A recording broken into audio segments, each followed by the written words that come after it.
Débat avec vous sur Sud Radio. On est ensemble jusqu'à midi avec aujourd'hui Dominique de Montvalon. Bonjour, journaliste politique.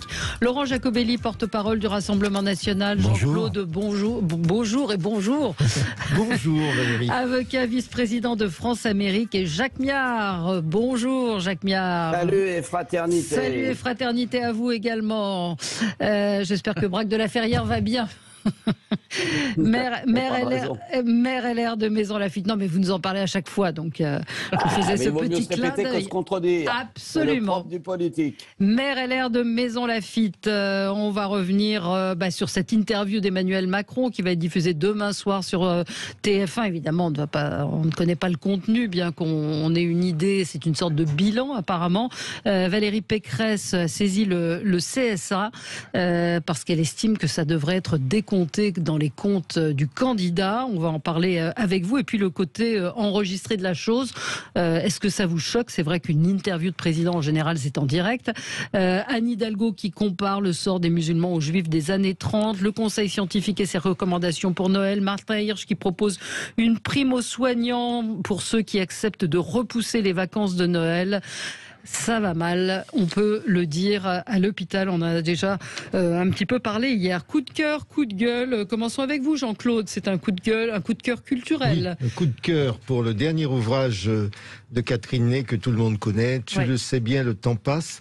Ce que j'aime bien, tout d'abord, Catherine Ney a une très belle plume. À la fois, elle est très factuelle à bien des égards, donc ça nous permet de revisiter l'histoire politique. Et puis, en fait, on a du retour terrain parce que on sait bien qu'elle est introduite, elle connaît bien le monde politique, le monde des journalistes de tous bords. Ça fait 50 ou 60 ans qu'elle fait le job. Donc, à la fois, cette fois-ci, elle va, moi j'avais lu le tome 1, elle va de la période de l'élection de Chirac à l'élection de Nicolas Sarkozy.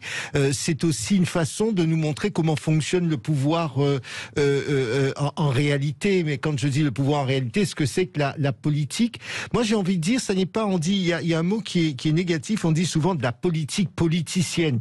En fait, quand on regarde l'histoire, et je sais que Jacques Miard est un passionné d'histoire, quand on regarde l'histoire, il y a toujours eu, on prend à la cour du roi de France, il y avait toujours des intrigues, il y avait des enjeux qui n'étaient pas simplement des enjeux dits nationaux d'intérêt général, mais chacun tirait les ficelles. Donc moi, ce qui m'intéresse, c'est de voir comment une femme qui a passé en réalité toute la Ve République, comment est-ce que cette Ve République, dans sa pratique politique, elle a évolué?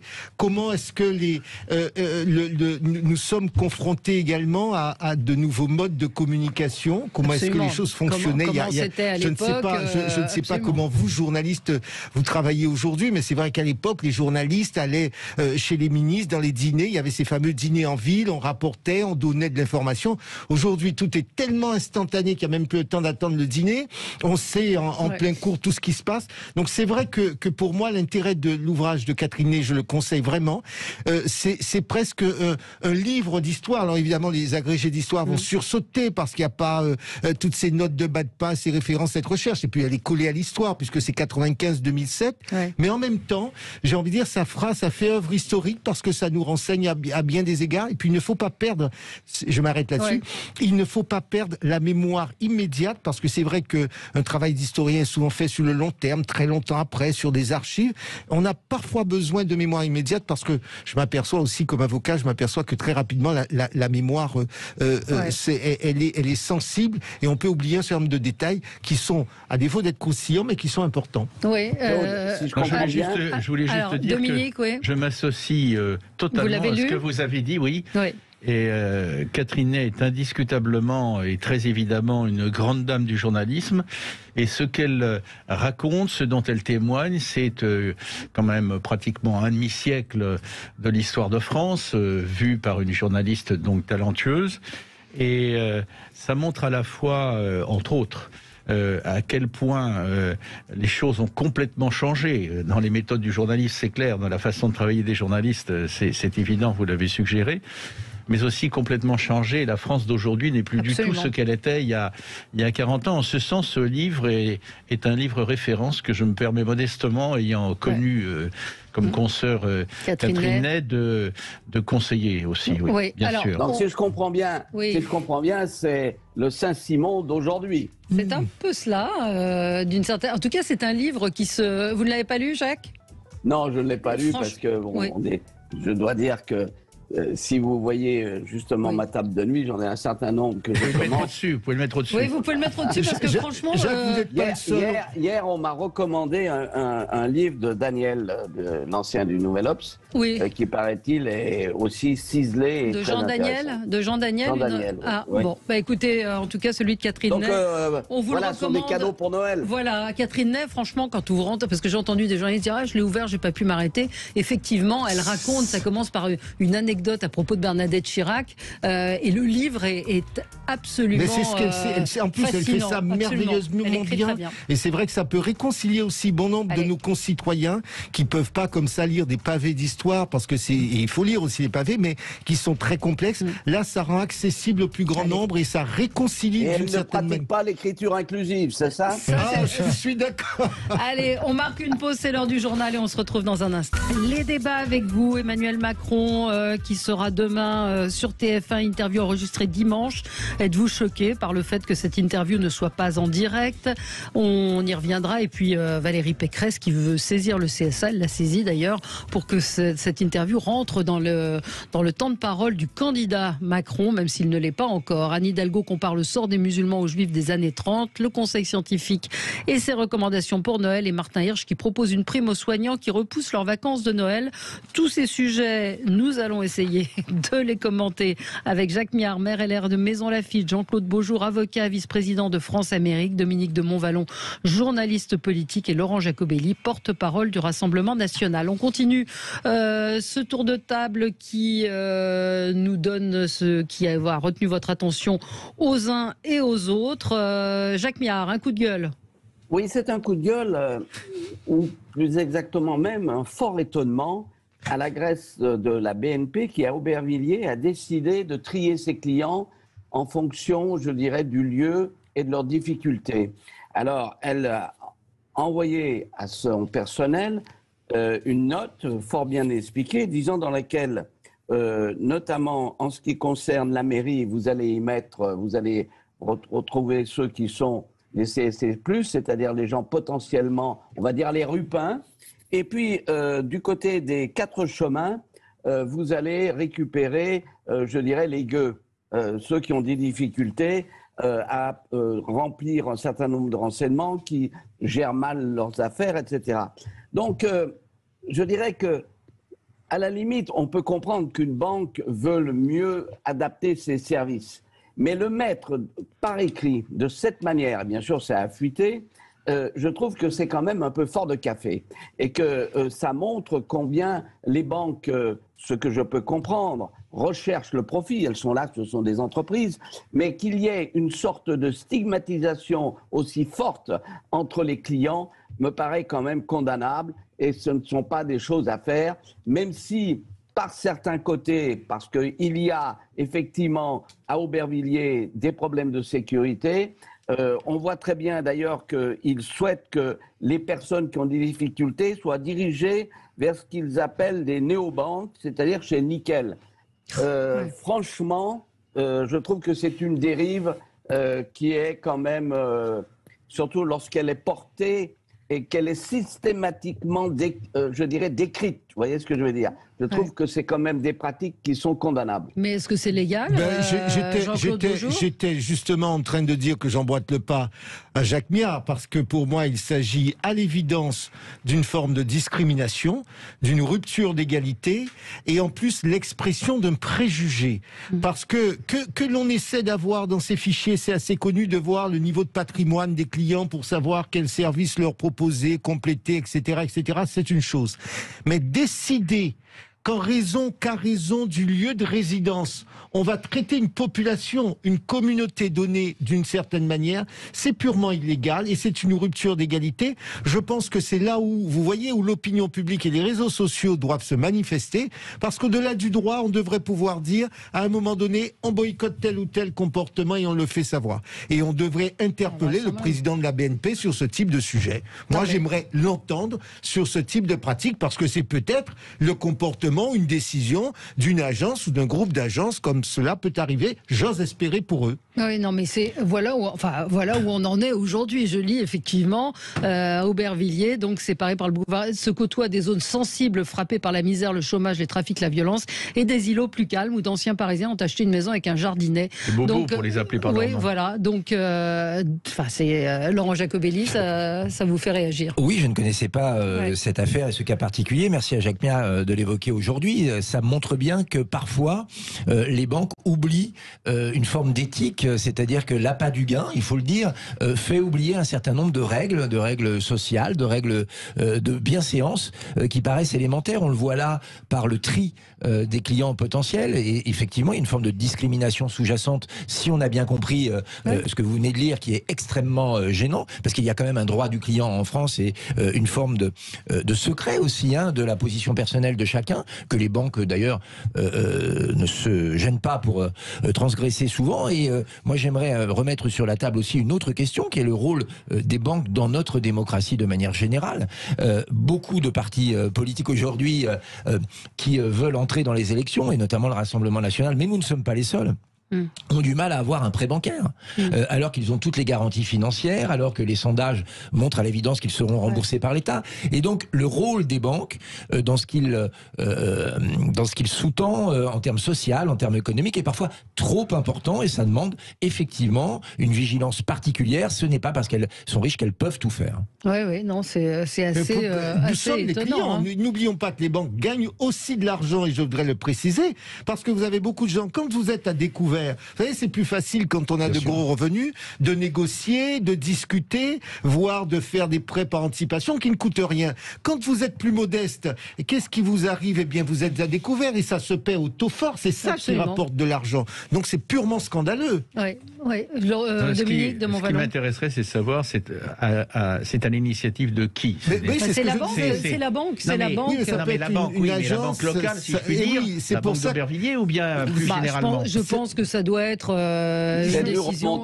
Ça a dû remonter. C'est une décision. Vous savez, je ne veux pas faire d'il d'autres Aubervilliers ou pas? Une opération pilote. C'est présenté comme une opération pilote. Très inquiétant. Il n'en demeure pas moins que c'est quand même un peu fort de café. Non, mais tout à fait, monsieur Mia, tout à fait. Je m'interrogeais sur le pourquoi du comment. Vous savez que maintenant, toutes les grandes entreprises communiquent sur leur engagement social, sur la diversité, sur le côté social. Eh bien, là, on a bien la preuve qu'entre les déclarations et le travail de terrain, il y a une distinction. Vous savez, la soft law, le droit mou, les engagements qu'on prend comme ça, engage. Eh bien, sur ce sujet, il revient au président de la BNP de prendre et de donner la position de sa banque de manière très claire. Surtout qu'il est assez évident que les habitants du quartier le plus défavorisé d'Aubervilliers, eux, lorsqu'ils auront à découvert, le paieront le prix fort avec les adios au maximum. Mais bien sûr. Alors que quand on est riche, eh bien, on négocie de ne pas avoir d'adios, parce que l'intérêt de la banque, c'est de garder votre compte. Et donc, ce deux poids, deux mesures est quand même terrifiant. Alors, ils expliquent que ce sont des clients peu autonomes, donc sous-entendu, qui ont besoin de se rendre en agence, qui ne sont pas capables de gérer sur Internet. Non, mais je ne justifie pas. Je pense qu'il faut, à un moment donné, dire dans notre société, nous ne pouvons pas déclarer en permanence que nous sommes pour un certain nombre de règles et de valeurs, et dans le même temps, traiter comme cela ceux de nos concitoyens qui, au contraire, ont besoin de notre aide. Parce que s'ils sont en difficulté, s'ils sont au chômage, pour la plupart, ils ne l'ont pas cherché. Il y a les malheurs de la vie qui font que vous pouvez être dans une situation difficile. Si vous permettez, sans le justifier d'aucune façon, je suis tout à fait d'accord avec vous. Je voudrais savoir quelles sont les motivations de l'agence au minimum d'Aubervilliers dans le cas précis. Est-ce qu'il y a eu des demandes en ce sens, et de la part de qui localement? Il faut creuser l'affaire. Il faut creuser l'affaire. Je ne suis pas en train de dire que les syndicats sont visiblement assez opposés à cette chose. Je suis en train de dire qu'au moins dans le résultat et dans l'approche, elle est mauvaise, quelle que soit la bonne justification. Laurent Jacobelli, votre coup de gueule. Ah oui, c'est un coup de gueule.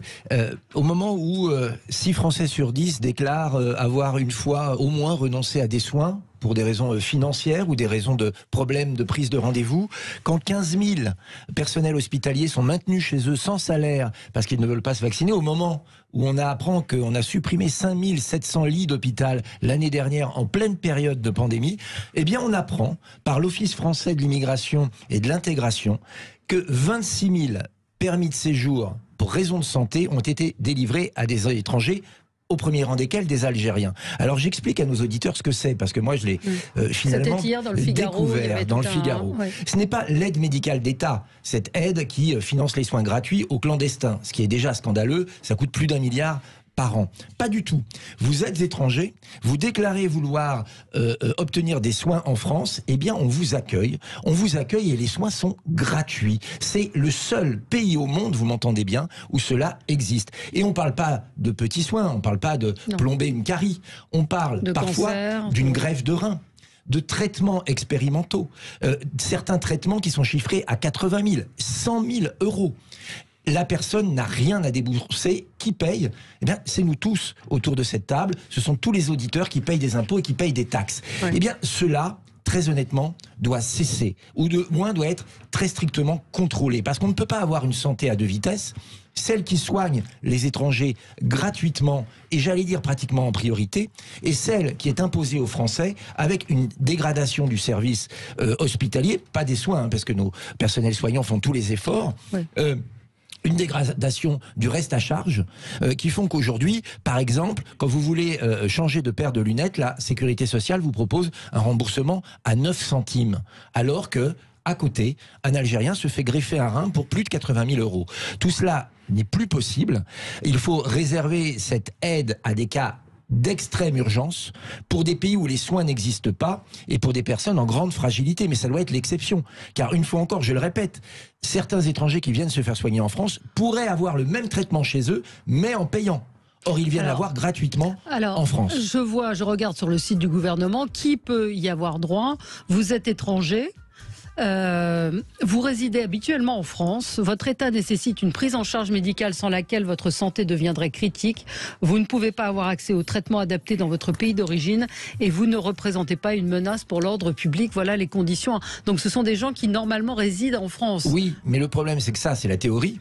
Et que quand on lit le rapport de l'OF2I, qui n'est pas une officine de Rassemblement National, je vous rassure, qui est un organisme, au contraire d'ailleurs, plutôt qui regarde l'immigration d'un œil plutôt bienveillant, eh bien il nous dit que ces règles ne sont pas respectées. Il nous explique. Et donc que des gens qui habitent en Algérie viennent se faire soigner en France, et que certains viennent se faire soigner pour des maladies qu'ils pourraient faire traiter dans leur pays d'origine. Donc on n'est pas dans le cas où une personne est atteinte d'une maladie grave, où seule la France peut la soigner, et où on est dans un cas de solidarité, j'allais dire. Non, on est dans le cas où des étrangers viennent se faire soigner en France.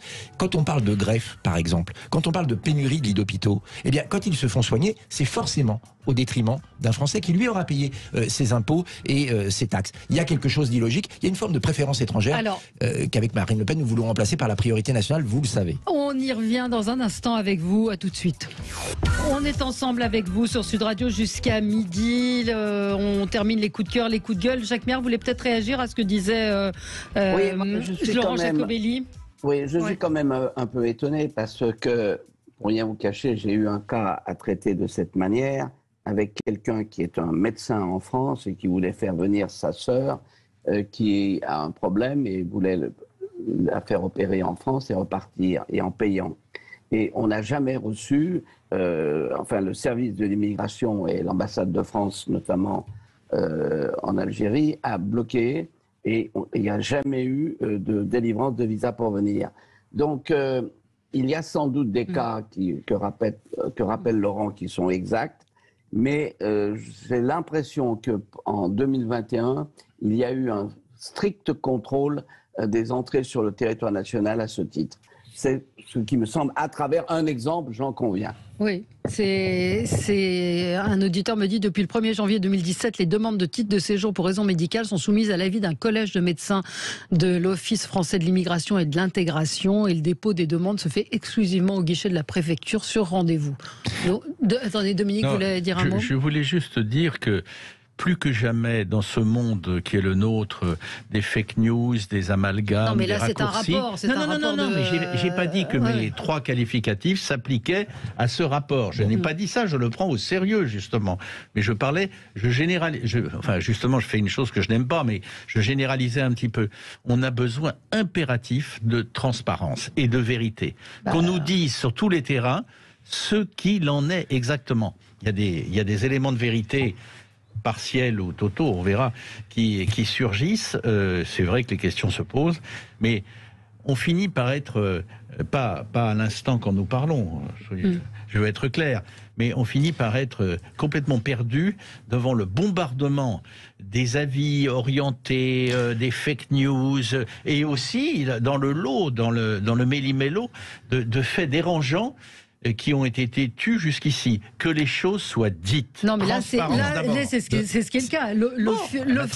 L'OFII dirigé par le préfet Didier Lesky, hier, disait ce dispositif reste une exception française dans le monde, permet chaque année depuis sa création à des dizaines de milliers de personnes étrangères éligibles de se faire soigner, même dans des secteurs sous tension.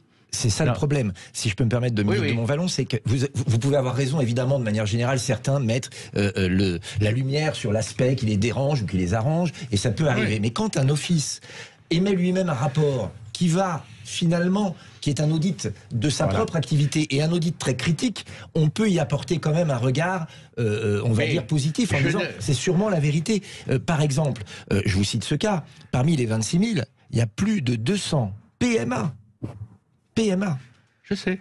Qui viennent se faire en France. Donc, pourtant, il y a vraiment un abus. C'est-à-dire qu'il n'y a pas toujours une urgence vitale, je l'ai bien dit en préambule.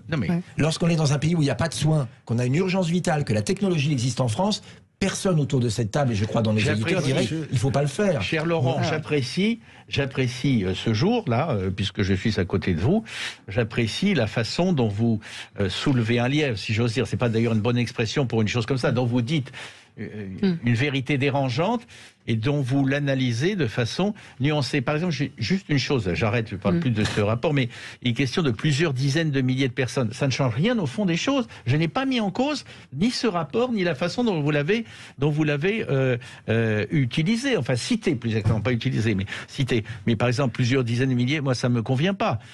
Qu'on nous dise toutes les choses, toutes les vérités. Transparence d'abord. Lisez le Figaro d'hier. Mais je l'ai lu, il y a indiscutablement, on ne peut pas contourner ce rapport. Entre 2017 et 2020, 26 900 personnes ont effectué une demande pour soins psychiatriques, 17 150 pour le traitement du VIH, du sida, 16 927 pour le diabète, 14 400 pour le cancer. Suivent ensuite les dialyses, et les greffes d'organes. 54% émanaient d'hommes. Depuis quand cette situation ? Depuis 2017, où est passée cette loi qui permet aux étrangers. Alors c'était au départ fait pour des immigrés qui se trouvaient sur le sol français, mais visiblement ça a été dévoyé. Un mot encore, Jean-Claude, et puis on est d'accord. Il y a un problème réel. On n'a pas de raison. C'est un rapport qui est fait par des fonctionnaires, des gens qui sont censés être neutres. Donc même si on peut discuter du nombre, etc., mais visiblement il y a une tendance qui ne satisfait pas à l'esprit de la règle. Moi, ce que je voudrais, j'ai une vieille ancienne, c'est que je pense que le sujet qui se pose en complément de toutes les règles que l'on peut poser pour éviter toute dérive, c'est qu'on fasse ce qu'on fait. Moi, j'ai une pensée pour Bernard Debré, professeur de médecine bien connu, qui lui développait la coopération médicale, et il était pas seulement lui, développait la coopération médicale, et je dis bien, il n'y a pas que lui qui le faisait, ça continue, mais il faut renforcer le développement de la coopération médicale, la création et la bonne gestion, j'insiste, la bonne gestion d'unités médicales de pointe dans les sous-régions présidents des pays concernés. Alors, chaque département, chaque pays peut pas avoir son spécialiste du cancer de la prostate, mais on peut très bien imaginer dans une réflexion plus profonde que pour l'ensemble de la zone, admettons, Afrique noire occidentale, qui est une grosse unité spécialiste de certaines pathologies. Je pense qu'il faut penser le monde de manière différente, et en matière de santé, je pense qu'il nous faut une plus grosse coopération. Parlez-en aux dictateurs africains. Allez-y, Jacques Miard. Comment ? Oui, je voudrais quand même ramener, parce que ce que soulève Laurent mérite réflexion, et le rapport du Figaro.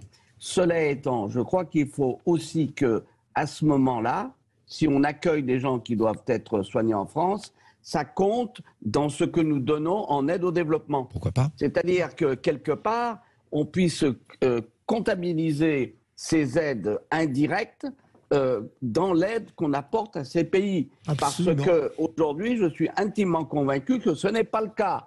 Et que là, il y a quand même un problème, je dirais, d'égalité devant l'impôt pour les Français. Plus que ça, il y a même un problème d'égalité de traitement, parce que lorsque vous êtes français et que vous voulez subir des soins médicaux, vous avez, quand ça dépasse un certain montant, des devis que vous devez soumettre à la sécurité sociale et ou à votre mutuelle avant acceptation. Et parfois, d'ailleurs, vous avez la mauvaise surprise de voir que même si la maladie est grave et même si le traitement existe, la totalité des soins n'est pas prise en compte. Là, il n'y a même pas de demande de devis. Il n'y a même pas d'étude de budget préalable.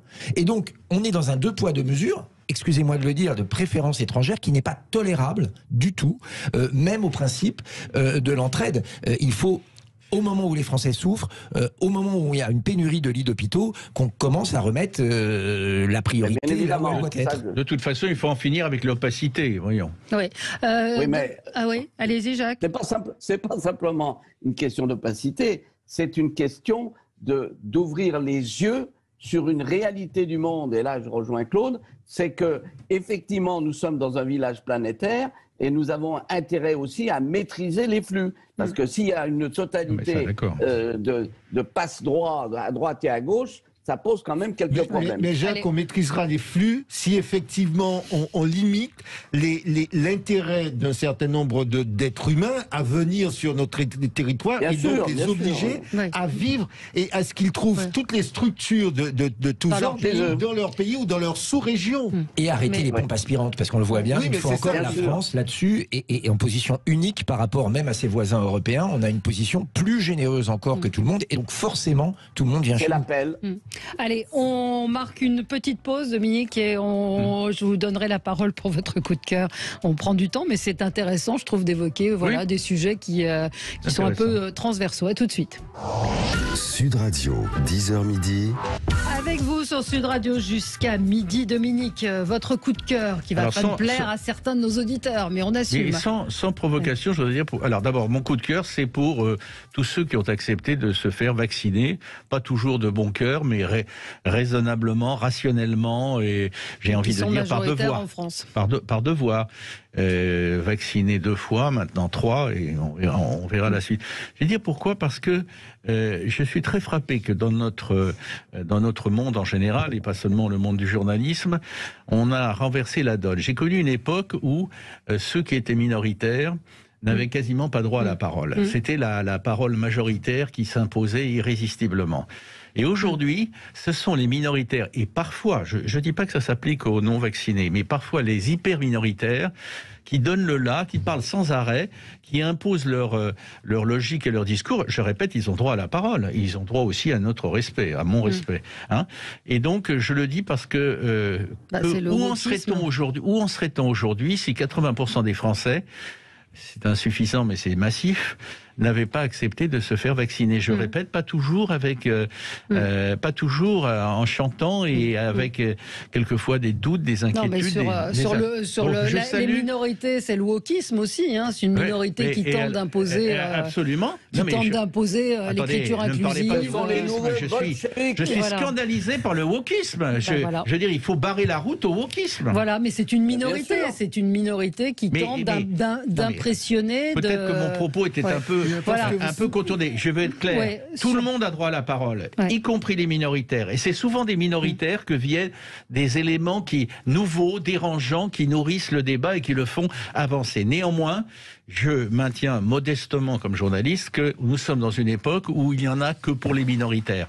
Alors je salue au passage les majoritaires dont je suis, qui ne sont pas à l'abri d'une rechute en matière de Covid, mais qui se sont fait vacciner, et pas toujours de gaieté de cœur. Laurent Jacobelli. Je vais vous surprendre, Dominique de Bonvallon, mais je trouve que la manière dont vous amenez les choses est plutôt positive. C'est-à-dire que vous dites merci. Vous dites merci à ceux qui se font vacciner, et vous ne vouez pas aux gémonies ceux qui ne se font pas vacciner. Absolument. Et moi, c'est ça qui me dérange, parce que vous parliez des minorités qui s'expriment. La minorité de Français qui ne veut pas se faire vacciner, lorsqu'elle parle, pour le coup, est quand même très largement stigmatisé, pas par vous, je le dis, mais je suis contre le mépris des autres. Et souvent méprisé, présenté comme des gens sans cerveau, parfois complotistes. Il peut y avoir d'autres raisons pour lesquelles on ne veut pas se faire vacciner. Je pense que ce qui est important, les analyser ici, la liberté de vaccination, et surtout concentrer les efforts sur ceux qui sont à risque plutôt que sur les enfants. Mais on pourrait en discuter. Les woke, c'est inverse. C'est-à-dire que pour le coup, c'est une minorité, mais qui n'est pas stigmatisée. C'est-à-dire qu'on stigmatise. Moi, je stigmatise. Bravo. Et on est deux au moins. Mais j'espère un peu plus. Oui, j'espère. Mais quand il parle de non racisés, de non genrés, de tout ce tas de dingueries, lorsqu'on ose émettre des doutes, tout de suite. Ah, mais alors vous êtes machiste. Ah, mais alors vous êtes raciste. Ah, mais alors vous êtes homophobe. Pas du tout. Mais le wokisme est une dinguerie qu'on ne peut pas critiquer. En revanche, on est d'accord. La minorité que vous évoquez, elle est souvent critiquée. Et merci. Attendez, vous avez dit des choses nuancées. Merci je partage. Restons-en là. Merci plutôt féliciter les autres. Combat républicain et laïque total. Alors, je vais peut-être stigmatiser les non-vaccinés. En tout cas, ceux qui ont des faux passes sanitaires, qu'ils prennent conscience que c'est absolument dramatique. Je vois un médecin qui dit au CHU de Nice, 30% des patients en soins critiques ont utilisé un pass sanitaire de complaisance, c'est-à-dire un faux pass sanitaire. C'est absolument terrible. Il y avait un papier et criminel, et les soignants qui font face à ces médecins à ces malades faussement vaccinés disent quand ils leur disent c'est bizarre, on n'a jamais eu de cas comme vous, ils reconnaissent gênés que leur passe n'est pas un vrai, ils disent qu'ils regrettent et qu'ils ont peur de mourir. Mais les faux passes sanitaires, c'est un scandale absolu et c'est dangereux pour les gens, pour les médecins. Ceux qui ne veulent pas se faire vacciner ne se font pas vacciner. Le scandale, c'est qu'ils se fassent faire des faux passes sanitaires avec quelques médecins complaisants. Oui. Ce qui est dramatique, c'est qu'il y a des médecins qui violent véritablement leur éthique. C'est ce que j'allais dire. Ce qui est dramatique, c'est que l'on trouve des médecins, et ça, c'est le travail, c'est l'occasion de lancer un appel à l'ordre national des médecins qui doit faire un vrai, l'ordre doit régner au sein de la communauté médicale, parce qu'il n'est pas normal que des médecins qui ont prêté serment d'Hippocrate, il y a des règles d'ordre public. Je n'imagine pas et je ne comprends pas que médecins puissent se livrer à un tel trafic. Et je rappelle que c'est pénal. Oui, absolument. Camille me dit c'est dramatique le faux pass, mais le pass est dramatique tout court. Non, parce que il faut arrêter. Il y a une différence. Et moi, j'en veux aux pompiers pyromanes, c'est-à-dire aux pompiers pyromanes, c'est-à-dire qu'hier je voyais des bonnes âmes s'indigner à juste titre de ce qui s'est passé au Mont Valérien, c'est-à-dire des antipasses qui ont vandalisé, saccagé le Mont Valérien avec écrit antipasse, passe de la honte, etc.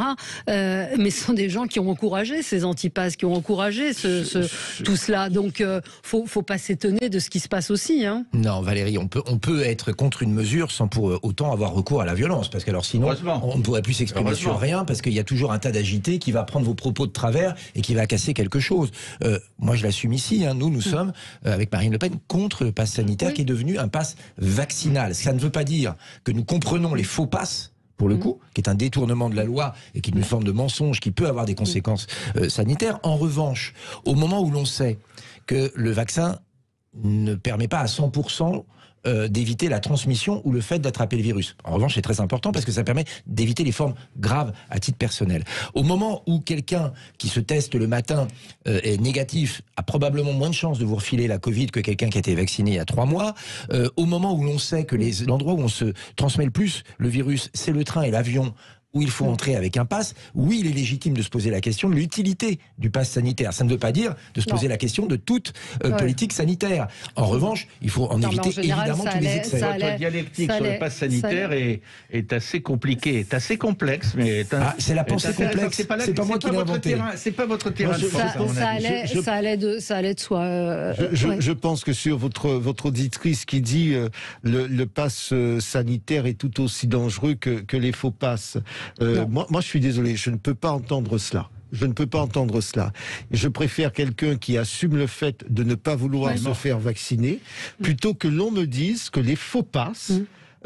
c'est la même chose que le pass sanitaire. La deuxième chose, c'est que je crois que dans notre pays, nous avons 65 millions de médecins maintenant. Chacun y va de son commentaire, jusqu'à preuve du contraire, parce qu'il faut aussi arrêter. On peut être contre le vaccin, on peut être contre le pass, mais qu'on arrête de dire que le vaccin a été fait, parce que j'ai beaucoup entendu cela.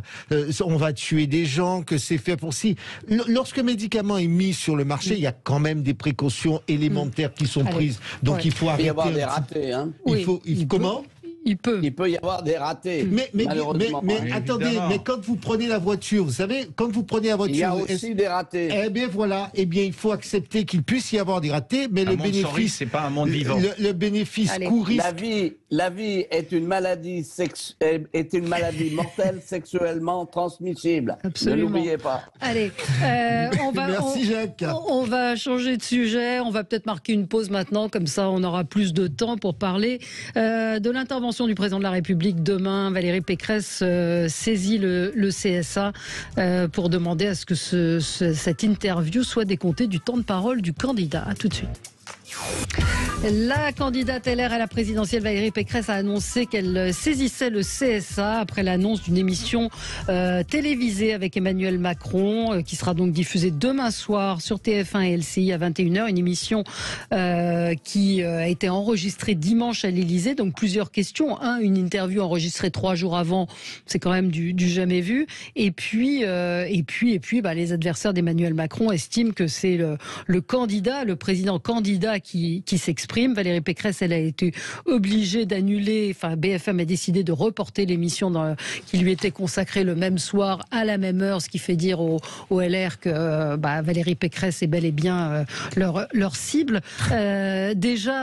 Dominique, vous qui avez une certaine expérience des débats télévisés, j'ai quasiment un demi-siècle de journalisme. Vous avez de la bouteille, une interview enregistrée, ça c'est... Je suis tombé de ma chaise, mais je suis de nouveau assis devant vous.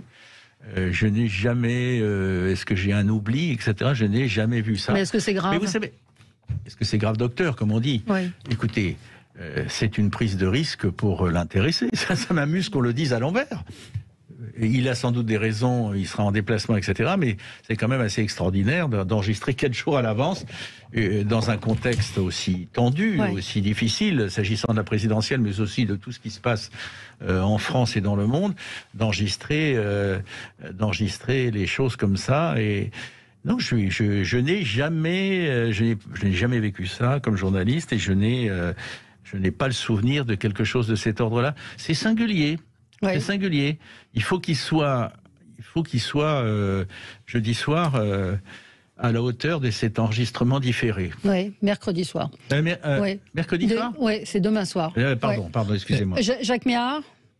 Écoutez, il est évident que le président a le droit de s'exprimer en tant que président. Il n'en demeure pas moins que là, il est visiblement en campagne et que Valérie Pécresse a parfaitement le droit de demander que ça compte sur l'équilibre entre les divers candidats.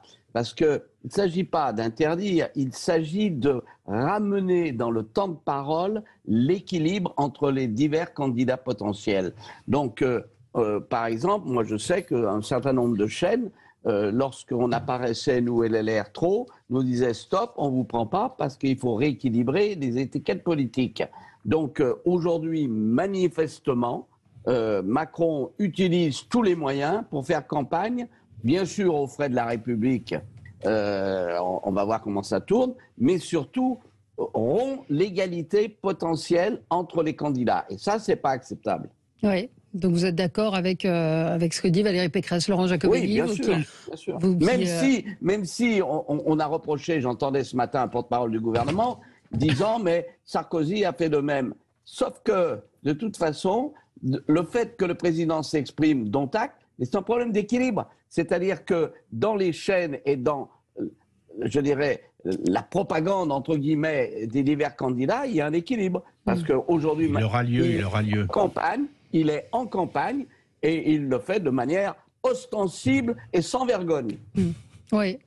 Laurent Jacobelli, donc vous êtes porte-parole du Rassemblement national. Et de Marine Le Pen. Et de Marine Le Pen, oui. Jacques Millard a tout à fait raison, mais je pense qu'on n'est pas surpris. Le fait que l'interview ne soit pas en direct est un indicateur, c'est-à-dire que le président ne réagira pas, par exemple, à un pic d'épidémie, à un problème de sécurité qui pourrait intervenir. Il se met à l'abri, finalement, des soubresauts de la vie quotidienne des Français. Il prend un cocon, qui est un studio de télévision, avec des journalistes, dont un journaliste, d'ailleurs, qui est un intervieweur, Darius Rochebin, qui vient de Suisse et qui a le sens de l'interview et de l'entretien. Ça veut bien dire qu'il veut faire une causerie et qu'il veut faire une causerie sur son bilan. Clairement, c'est l'acte d'un candidat. Alors que le président de la République assume que les milliards qu'il déverse depuis quelques semaines pour certaines catégories de Français doivent demain être réintégrés dans ses comptes de campagne. Que le temps d'antenne qu'il utilise, soi-disant en tant que président de la République, puisse être réintégré en tant que candidat. D'une manière générale, on a l'impression quand même que ce début de campagne échappe à toutes les règles. On a vu un autre candidat. On a vu un autre candidat sorti du chapeau, largement promu par une chaîne de télévision dont il était animateur. On a vu tout un tas de règles. Évidemment, ne pas être respectées. Donc il est temps maintenant qu'en janvier, on retrouve les règles claires du CSA, que tous les candidats soient connus et que tout le monde respecte la même règle du jeu, ce qui n'est pas le cas aujourd'hui et ce qui pose un problème démocratique réel. Juste un point très important, pardon d'intervenir, c'est que lorsque il est évident que si un candidat, que ce soit au municipal, que ce soit au législatif, fait un bilan, ça doit compter dans ses comptes de campagne. Exactement. Ça doit compter dans ses comptes de campagne. C'est la jurisprudence permanente du Conseil d'État et du Conseil constitutionnel. Alors là où Jacques Millard, il se trouve que c'est là-dessus que j'allais intervenir parce que beaucoup de choses ont été dites. C'est vrai qu'il y a le CSA et il y a les règles du Conseil d'État. Et je peux vous dire comme avocat effectivement que la jurisprudence du Conseil d'État, en particulier la 6e chambre du Conseil, celle qui s'occupe du contentieux électoral, pose bien le fait que lorsqu'il s'agit de candidats sortants, on doit faire la différence entre ceux qui sont les faits bruts, le rapport brut de l'activité du conseil municipal et ce qui serait la promotion, une sorte de bilan promotion, parce que c'est pas tant le bilan qui est attaqué, mais le bilan promotion.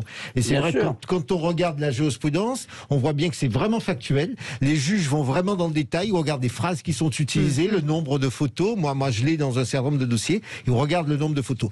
Là où il faut qu'on soit attentif, je reviens toujours à mon idée, parce que nous sommes tous autour de cette table systématique à dire qu'il faut qu'on respecte l'état de droit, qu'il faut qu'on respecte la règle, et l'élite doit commencer par les hommes politiques. Je pense que là-dessus, il y a peut-être à affiner et à expliquer les choses.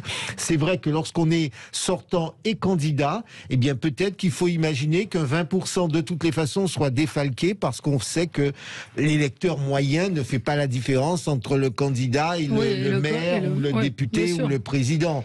Pour lui, c'est le visage qu'il voit à la télévision ou c'est la personne qu'il entend. Donc là-dessus, là encore, nous gagnerons, je dis bien, nous gagnerons à ce que la règle soit la plus fine possible, soit plus précise, pour éviter effectivement ce type de discussion. Oui. L'élection présidentielle, on a coutume de dire que c'est la mère de toutes les élections et probablement l'élection la plus importante aux yeux des Français. Et on s'aperçoit depuis un certain nombre d'années, et c'est pas seulement le fait de M. Macron, il faut le reconnaître, qu'il y a une règle qui n'est pas juste et non faussée pour tous. On peut le dire en matière d'exposition télévisuelle, on vient de le dire, on peut le dire en termes de financement des campagnes, on en a parlé un peu plus tôt dans l'émission. Même si des progrès ont été faits. Pas dans le financement des campagnes, non, malheureusement aucun. Oui, par exemple, l'utilisation des moyens publics, quand je dis des progrès ont été faits, vous vous souvenez qu'à une époque, c'est pas Jacques Millard qui me démentira, on pouvait utiliser les locaux, etc. Tout ça est très... Sur ce qu'on ne peut pas faire, oui, mais sur ce qu'on peut faire, non, parce que, je vous le dis, il est encore très dur, même pour Marine Le Pen, qui est quand même une candidate, je crois, reconnue comme leader de l'opposition, et qui a du mal à financer sa campagne aujourd'hui, c'est quand même un problème. Et troisièmement, pour être candidat. C'est-à-dire qu'aujourd'hui, la politique de parrainage et les pressions qui sont faites sur les maires est telle que des candidats comme Jean-Luc Mélenchon, Marine Le Pen ou même Éric Zemmour peuvent être en position mais je partage de que ne ça pas être candidat. Et d'ailleurs, permettez-moi d'utiliser l'antenne pour faire un appel aux maires. Faites vivre la démocratie. Il est impossible que ces candidats, dont Marine Le Pen, ne puissent pas être candidats à l'élection présidentielle. Et donc, il y a quand même un 2 poids 2 mesures qui ne sont pas très bons en termes démocratiques. Avec Laurent Jacobelli, un risque, c'est parce que lorsque les électeurs ont le sentiment qu'ils ne sont pas entendus ou que leur voix n'a pas été entendue ou qu'ils n'ont pas pu s'exprimer, eh bien le risque c'est que par la suite, quel que soit le pouvoir qui est en place, ils le payent au prix fort. Absolument. Ils le payent, ce sont les gilets jaunes, ils le payent, on s'est souvenu de l'affaire Chirac et Juppé, le Premier ministre balayé à peine 18 mois après son entrée au gouvernement. On voit bien que l'abstention. Donc nous avons à gagner à ce que l'élection soit l'occasion d'une expression la plus importante pour que les responsables en poste bénéficient de la plus large crédibilité, majorité du support nécessaire pour pouvoir agir.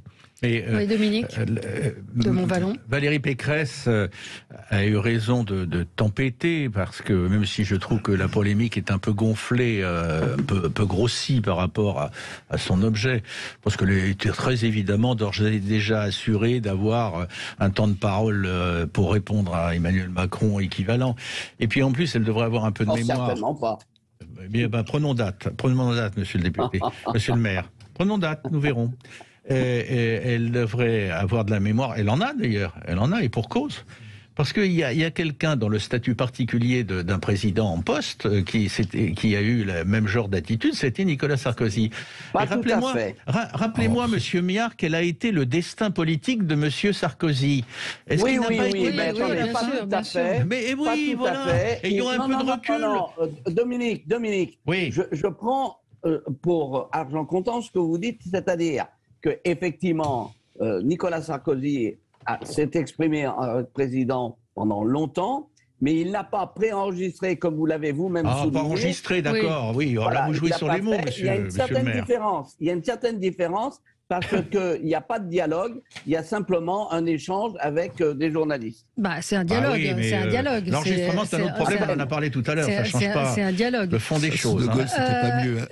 Quelques mots tout de même sur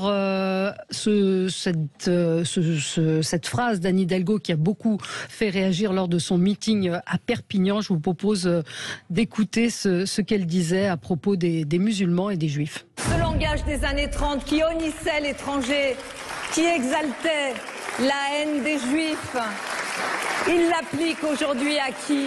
Aux musulmans, dans une vision séparatiste, essentialiste, communautariste et en diabolisant l'islam. Non, cette France qui recule n'est pas la nôtre. Non, cette nation confite dans une nostalgie agressive n'est pas la nôtre.